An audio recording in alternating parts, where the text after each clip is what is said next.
जय हिंद दोस्तों, यूपीएससी हिंदी के इस ऑनलाइन प्लेटफॉर्म पे मैं अवनीश सिंह आप सभी का स्वागत करता हूं। तो अब हम लोग पढ़ेंगे जो है अपना चोल साम्राज्य। कौन सा? चोल साम्राज्य। ठीक, बहुत बहुत इंपॉर्टेंट है ये चैप्टर। ठीक ना, बहुत ज़्यादा इंपॉर्टेंट है। राइट, सबसे पहली बात कि जो है वो चोल वंश जो है वो उसकी स्थापना किसने की थी? किसने स्थापना की थी? विजयालय ने। चोल वंश की स्थापना किसने की थी? विजयालय। राजधानी कहां पर इसकी जो है स्थापित की उसने?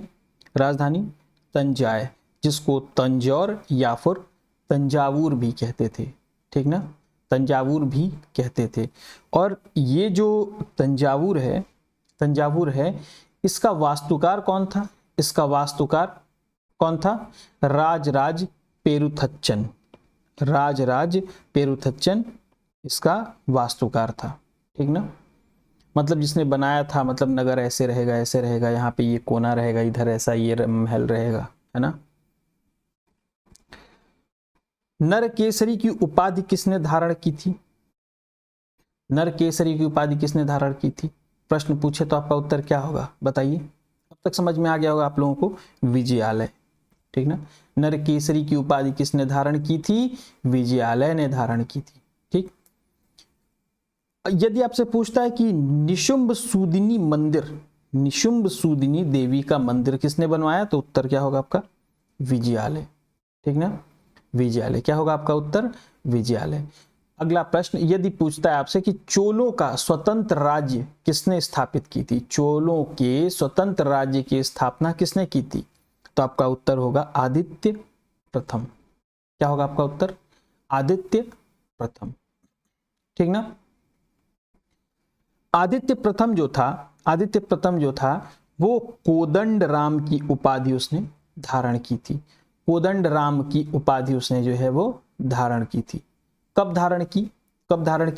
पल्लवों पर विजय के बाद, पल्लवों पर विजय के उपरांत। ठीक ना, अगली बात, तक्कोलम का युद्ध। तक्कोलम का युद्ध जो है वो किसके किसके मध्य लड़ा गया? राष्ट्रकूट नरेश कृष्ण तृतीय और परांतक वन। किसके किसके मध्य? राष्ट्रकूट नरेश कृष्ण तृतीय और परांतक वन के मध्य लड़ा गया, जिसमें कृष्ण तृतीय जो है वो विजयी हुआ और परांतक वन की जो है वो हार हुई थी। ठीक ना, इसमें परांतक प्रथम का जो पुत्र था राजादित्य, उसकी क्या हो गई थी? उसकी हत्या कर दी गई थी, उसको मार दिया गया था।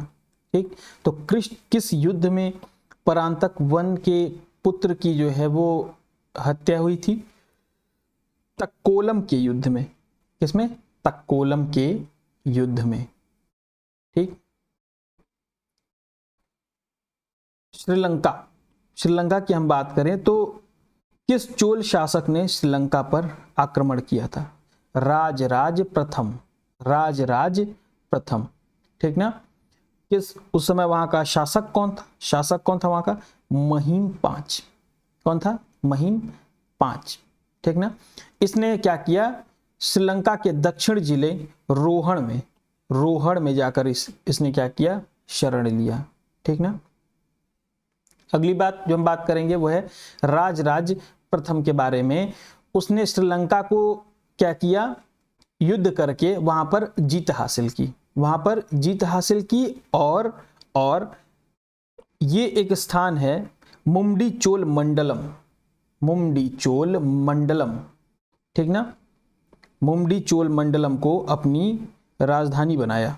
ठीक है ना, अपनी ये प्रांत था। ठीक ना, ये प्रांत था जिसको जीता उसने, मुंडी चोल मंडलम, और अपनी राजधानी कहाँ बनाया?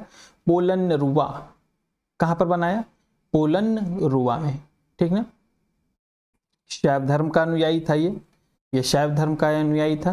ठीक है ना, इसने राजराजेश्वर मंदिर की स्थापना की। राजराजेश्वर मंदिर की स्थापना किसने की थी? तो किसने की थी? राजराज प्रथम ने राजराजेश्वर मंदिर की स्थापना की थी। ठीक ना, राजराजेश्वर मंदिर कहां पर था? कहां पर स्थापित है? कहां पर है? तंजौर में। कहां पर? तंजौर में है। ठीक, इतनी बात समझ में आ गई? कोई कंफ्यूजन? चलें आगे चलें। चोल साम्राज्य का सर्वाधिक विस्तार किसके शासनकाल में हुआ? राजेंद्र प्रथम के शासनकाल में। ठीक ना, राजेंद्र प्रथम के शासनकाल में। ठीक ना, इसने जो है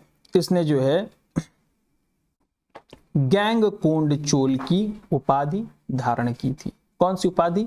गैंगकोंड चोल की उपाधि धारण की थी। किसे हराने के बाद? महिपाल को। किसे हराने के बाद? महिपाल को, जो कि बंगाल का शासक था।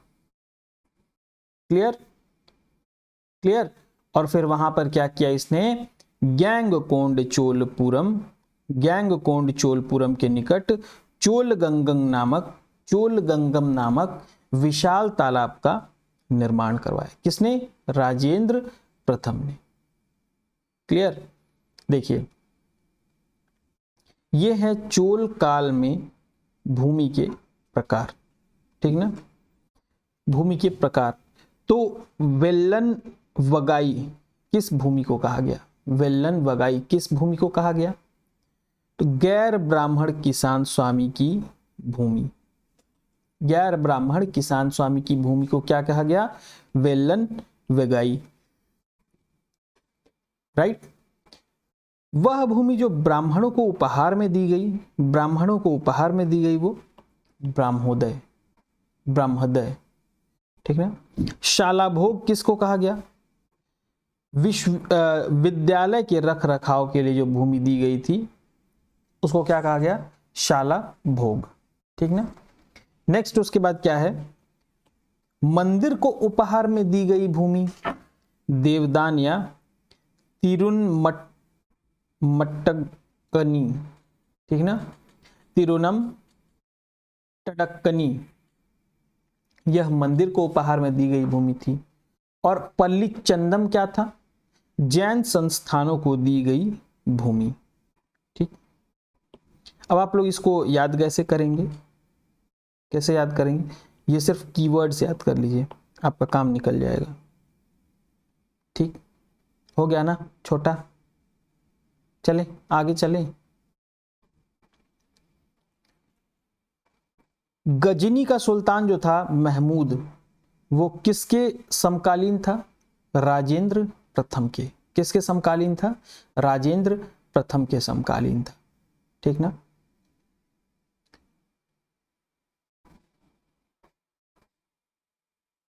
नेक्स्ट, ये शायद कट गया क्या? ये नहीं है, नेक्स्ट पेज में है। राजेंद्र द्वितीय जो राजेंद्र द्वितीय था, वो क्या, दो उपाधियां उसने ले रखी थी, प्रकेसरी और राजकेसरी। प्रकेसरी और राजकेसरी नहीं, राजेंद्र प्रकेसरी की उपाधि किसने ली थी यह पूछेगा, माफ कीजिएगा, प्रकेसरी की उपाधि किसने ली थी अगर आपसे यह पूछता है तो आप उत्तर देंगे राजेंद्र द्वितीय। क्या? राजेंद्र द्वितीय।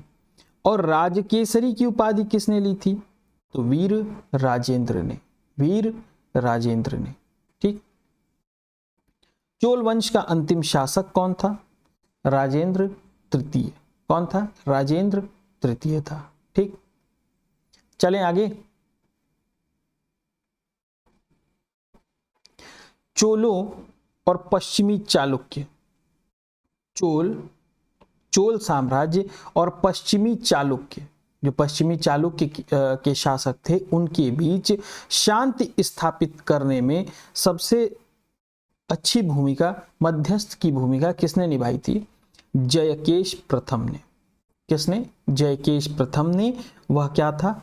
कदंब शासक था। वह क्या था? कदंब शासक था। ठीक।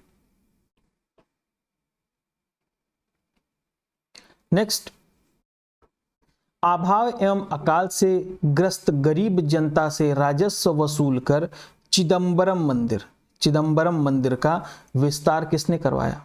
विक्रम चोल ने। किसने? विक्रम चोल ने करवाया था। ठीक। अगला, यदि कभी आपसे प्रश्न पूछता है कि इस चिदंबरम मंदिर में स्थित गोविंद राज यानी कि विष्णु जी की मूर्ति को समुद्र में किसने फेंकवाया? तो कुलोत्तुंग द्वितीय ने, किसने? कुलोत्तुंग द्वितीय ने फेंकवाया था, ठीक है ना। बाद में जिसे वैष्णव आचार्य थे रामानुजाचार्य ने इस गोविंदराज मूर्ति को, इन जो गोविंदराज की जो मूर्ति थी भगवान विष्णु की, उसका पुनरुद्धार किया यानी उसको जो है उसकी प्राण प्रतिष्ठा करवाई, ठीक है ना। किस मंदिर में? तिरुपति बालाजी, तिरुपति के मंदिर में, ठीक है ना। तिरुपति के मंदिर में किसकी मूर्ति है? गोविंदराज भगवान विष्णु की, ठीक। नेक्स्ट, चोल प्रशासन में भाग लेने वाले उच्च पदाधिकारियों को क्या कहा जाता था? उच्च पदाधिकारियों को पेरुंदरम, और निम्न श्रेणी के पदाधिकारियों को क्या कहा जाता था? शेरुंदरम। तो यह भी आपसे पूछे कि पेरुंदरम और शेरुंदरम क्या हैं, तो ये चोल प्रशासन के अधिकारी हैं, जिसमें पेरुंदरम उच्च पदाधिकारी और शेरुंदरम निम्न श्रेणी के पदाधिकारी। तो ये ध्यान रखिएगा, नहीं तो कहीं क्रॉस करके ऐसे दे दिया कि पेरुंदरम लिख दिया निम्न श्रेणी, पलट दिया इसको, तो फिर गड़बड़ हो जाएगा, ठीक ना। एक जैसे नाम मिलते जुलते हैं, यहां से आपको घुमा सकता है, ठीक। उड़न कुट्टम किन्हें कहा गया? ये भी चोलकालीन अधिकारी हैं, जिसका उड़न कुट्टम का अर्थ क्या है? सदा राजा के पास रहने वाला अधिकारी, सदा राजा के पास रहने वाला अधिकारी, ठीक। चलें आगे चलें। संपूर्ण जो चोल साम्राज्य था वो कितने प्रांतों में विभक्त था? 6। कितने में? 6। अच्छा ये बताइएगा, जैसे आप लोगों को इसके वजह से ये तो नहीं लगता ना बहुत स्लो पढ़ा रहा हूं, मतलब जो स्पीड है मेरी बोलने की, मैं जानबूझ के थोड़ा थोड़ा सा पॉज देता हूं ताकि वो दिमाग में आपके जाकर के चीजें सेट हों, दिमाग में जाकर के चीजें आपके क्या होती हैं? सेट होती हैं। नहीं तो मैं जल्दी जल्दी भी पढ़ा सकता हूँ, एकदम जल्दी जल्दी पढ़ा दूंगा, जो 20 मिनट में पढ़ाता हूँ उसको 5 मिनट में पढ़ा दूंगा, फटाफट, लेकिन वो फिर उससे आप लोगों को समस्या होगी, ठीक। तो 6 प्रांतों में विभक्त था, ठीक है ना। मंडलम जो है कोट्टम में, मंडलम यानी प्रांत जो है वो किसमें विभक्त था? कोट्टम में। कोट्टम किसमें विभक्त था? नाडु में। नाडु किसमें विभक्त था? कुर्रमों में। तो क्रोनोलॉजी अगर कभी पूछ दे तो आप लगा लेंगे, आप लोग लगा लेंगे ना। सबसे पहले मंडलम, तो लिख लीजिए M, फिर उसके बाद कोट्टम, ठीक, उसके बाद नाडु, उसके बाद कुर्रम, ठीक है ना, उसके बाद कुर्रम। मंडलम, कोट्टम, नाडु, कुर्रम, राइट। अच्छा, नाटुर किसको कहते थे? नाटुर, नाडु ये जो नाडु है, कोट्टम नाडु में विभाजित था, तो जो नाडु की स्थानीय सभा है, स्थानीय सभा को क्या कहते थे? नाटुर। और नगर के स्थानीय सभा को नगरतार, क्या कहते थे? नगरतार, ठीक है ना, नगरतार। कभी आपसे ऐसे करके अगर प्रश्न पूछ दे कि केंद्रीय सरकार की देखरेख में नाडु के कामकाज का अच्छा खासा नियंत्रण किसको हासिल था?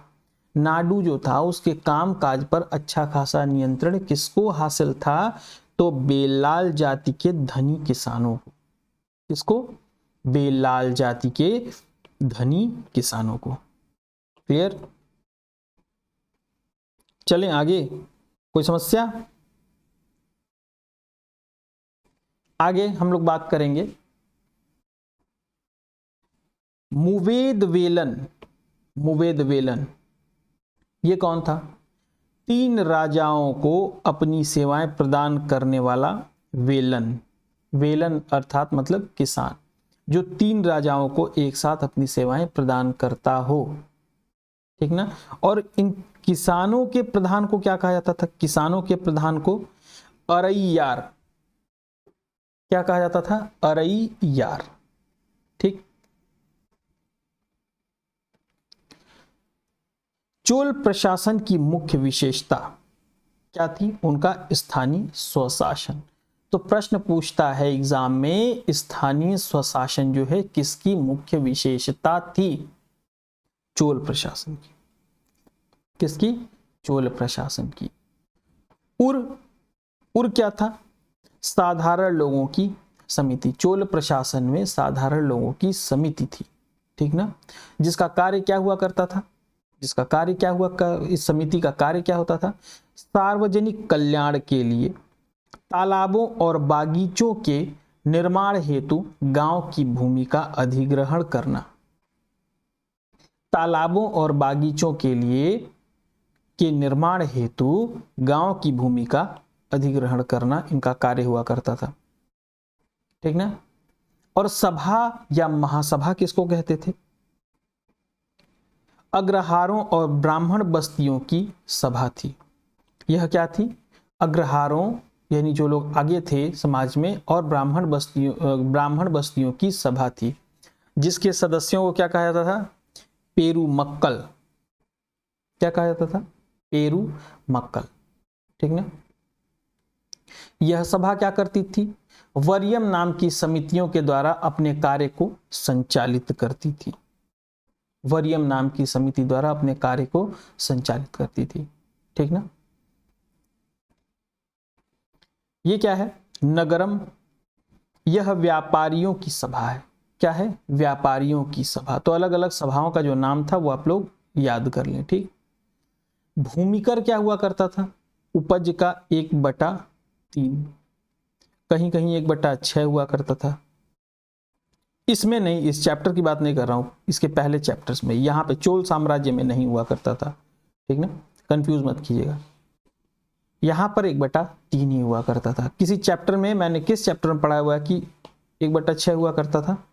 अभी बस पिछले 1-2 क्लास में मैंने पढ़ाया हुआ है आपको। बताइए कमेंट करके। आप लोग कमेंट करके आप लोग बताते ही नहीं, बस आप लोग वीडियो देखते रहते हैं बस, ठीक ना। मध्यस्थ किसको कहा जाता था? मध्यस्थ। गांव में कार्य समिति जो थी, जो गांव की कार्य समिति की सदस्यता के लिए वेतनभोगी कर्मचारी रखे जाते थे, वेतनभोगी कर्मचारी रखे जाते थे, उन्हें क्या कहते थे? मध्यस्थ, ठीक ना। इस सभा की सदस्यता के लिए, सभा की सदस्यता के लिए क्या क्या होना अनिवार्य था? क्या क्या होना चाहिए था? ऐसी भूमि का स्वामी जहां से भू राजस्व वसूला जाता हो, पहली बात। उनके पास अपना घर हो। उम्र जो है वो 35 से 70 के बीच हो। उनको वेदों का ज्ञान हो।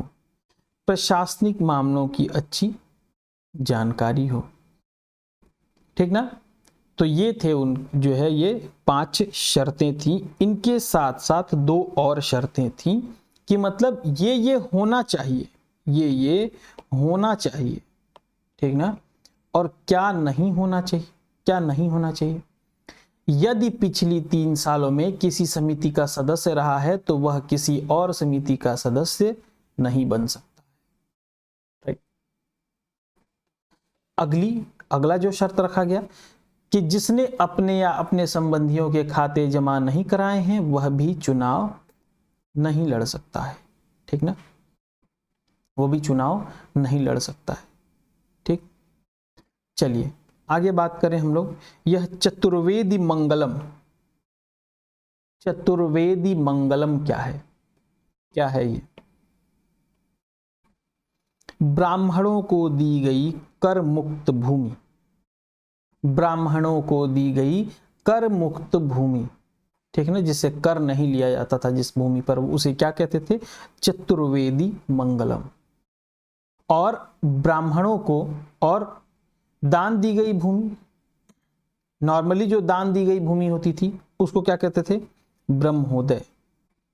ये दोनों ब्राह्मणों को दी गई थी, ठीक है ना।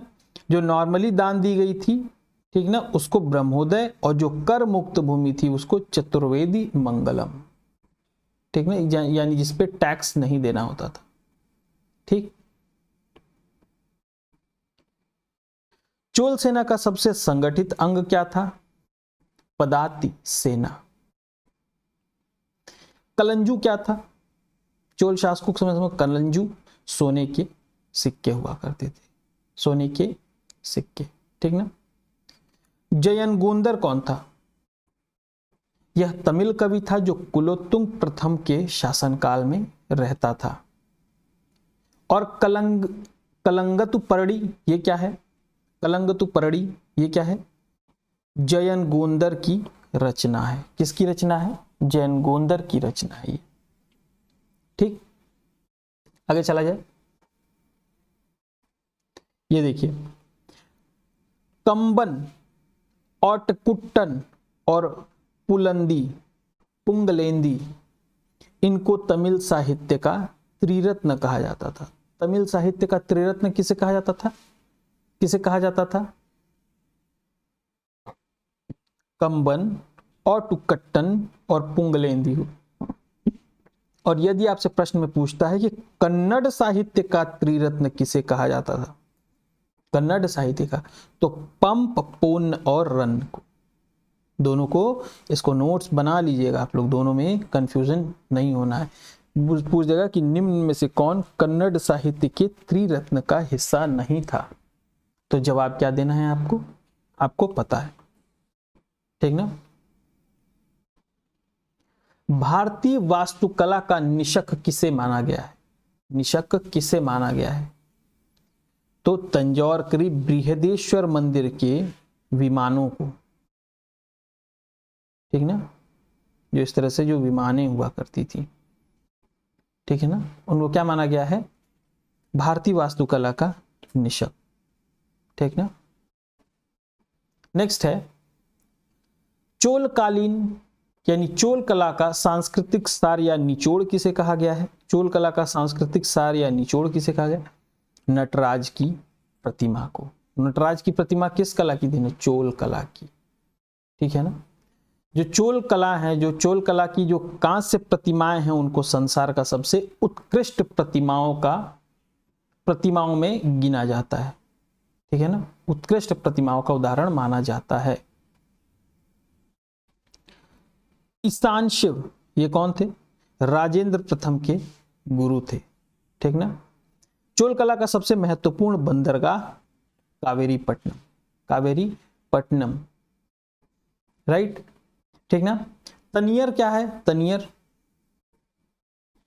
बहुत बड़े गांव को क्या कहा जाता था? बहुत जो बड़ा गांव था जिसका एक इकाई के रूप में जिस पर शासन किया जाता था, बहुत बड़े गांव को, उसको क्या कहा? तनियर, ठीक। देखिए उत्तर मेरूर शिलालेख, इसकी विशेषता क्या है? यह सभा संस्था का विस्तृत वर्णन उपस्थित करता है। कौन सा शिलालेख? उत्तर मेरूर शिलालेख। और यह किसके शासनकाल से संबंधित है? परांतक प्रथम के। किसके? परांतक प्रथम के, राइट।